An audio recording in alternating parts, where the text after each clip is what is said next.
The most common question that patients ask us about liposuction. What are going to be the complications of this surgery? In this video today, we'll discuss in detail what are the common complications that you can expect immediately after the surgery and maybe long term.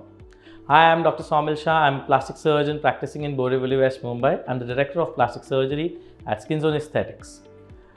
So let us dive into directly what the complications of liposuction are.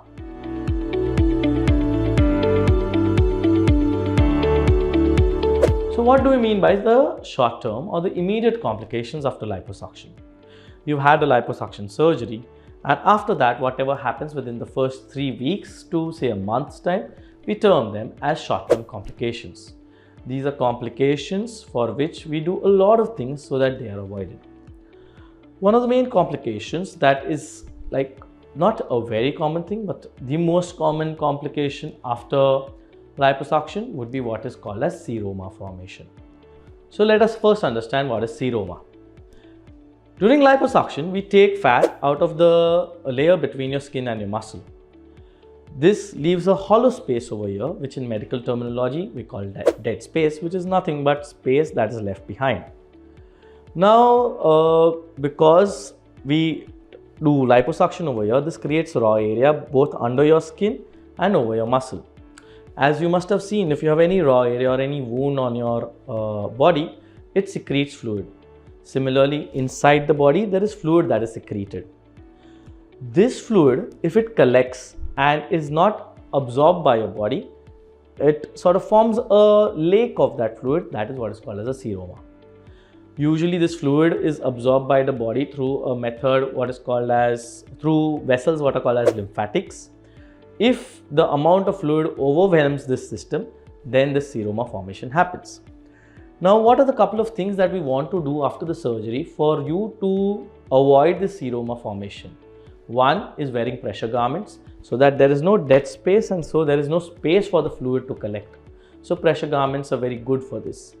And second is the lymphatic drainage massage that we teach all our patients that you need to start maybe 5 days to a week after the surgery whenever you're comfortable.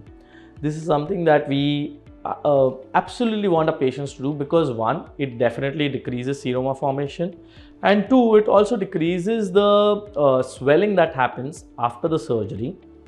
This is the swelling that is mainly responsible for the discomfort after the surgery. So of course, seroma is a complication, but you also have to know about a few things that are part of your recovery, like mild discomfort, bruising and swelling that will come. And for this, we are going to give you medications and you just have to give it time and it should settle. Now, another complication which is similar to seroma is what is called as a hematoma. A hematoma is basically a little bit of blood pooling somewhere and that clotting and that collecting under the skin. Again, the precautions stay the same. We take good care so that there is not a lot of blood loss during the surgery. We use devices such as ultrasound assisted liposuction, which decreases the blood loss. And then plus along with that, giving you pressure under the skin. This again prevents a lot of hematoma formation. So these are two common things that can happen immediately after the surgery in liposuction. There are some other many uncommon side effects that can happen in the short term. There are two which are very deadly and which we absolutely want to prevent. One is what is called as abdominal perforation. So that is perforation of your internal organs. We absolutely, and absolutely by I mean we never want this happening. For this, our devices are made such that when we do liposuction, it is very difficult to actually penetrate through the muscle layer into your tummy. So the chances of perforation are really low.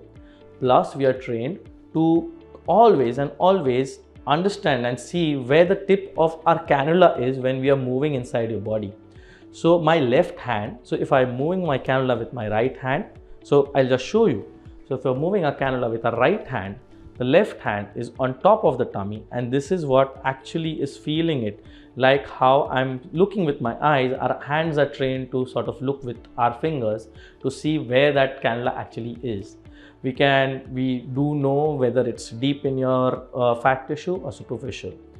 This is very, very important, and that is why you require trained personnel to do these liposuction surgeries. Another thing that can be very life threatening and something that we absolutely want to avoid is what is called as deep vein thrombosis. So this is not related to liposuction surgery, but any long surgeries.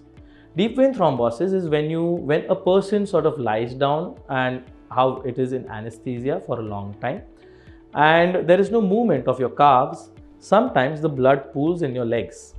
This pooled blood is sort of, if you have the tendency, it may clot in the deeper veins in your legs. This deep vein clotting in the legs is what is called as deep vein thrombosis, or DVT. This, when the patient wakes up and sort of moves his feet or his toes, they can sort of break off and go into the heart or the lungs and cause major problems. There are a couple of things that we want you to do prior to the surgery. We don't want you to sort of just sit and come, especially if you're coming by a plane and it's a long trip for like 3 hours or 4 hours. You need to stand up and walk up and down the aisle, because this helps circulate the blood flow. Or even if you're just sitting, keep pumping your ankles and your toes. That helps. And 2, of course, completely avoid smoking. This is not just, the smoking avoidance is not just for your skin healing and the healing of liposuction, but also for your deep vein thrombosis. During the surgery, we basically give you what are called as DVT pumps. So it's a sort of a cuff that is put onto your leg, and it's a motor that will keep pumping your, sort of pressing and compressing and giving massage to your calves, so that it continuously massages and the blood flow is there through these areas.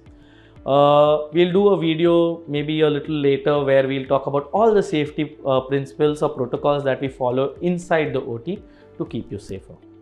After the surgery, we want you to be mobile as soon as possible. So once you're out of anesthesia, not feeling nauseous, and you're not feeling a lot of pain, we'll want you to get up and start walking as soon as maybe even 3-4 hours after surgery, if you're good enough to go, but at least 8 hours after the surgery.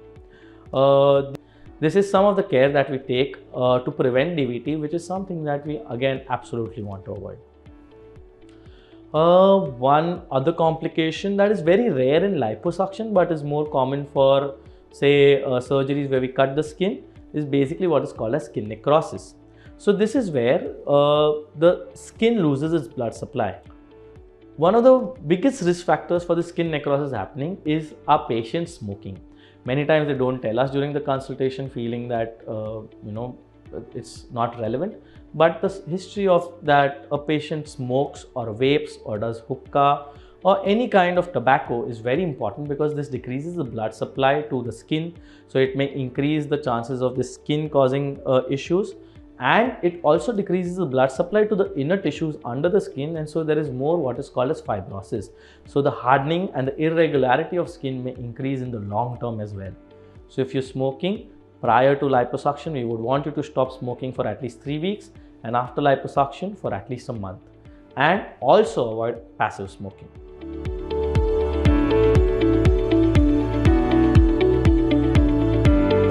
Now coming to the long-term complications of liposuction, you have to understand this is a superficial surgery. It is a surgery done right under your skin. The chances of there being any long-term morbidity related complications, by that I mean any long-term complications that are going to cause you diseases or going to cause you deformities, where deformities in your body which is not allowing you to function, or it is going to cause you any long-term illnesses, is nearly unheard of.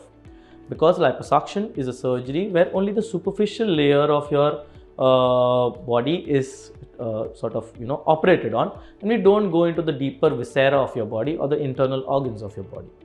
So what are the long-term complications that are usually associated with it? The one main thing being irregularities of the skin.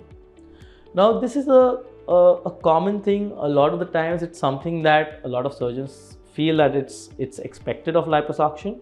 We do not feel that. Irregularity is something that we absolutely want to avoid after liposuction for the results to look natural. If there's irregularity, the results don't look natural.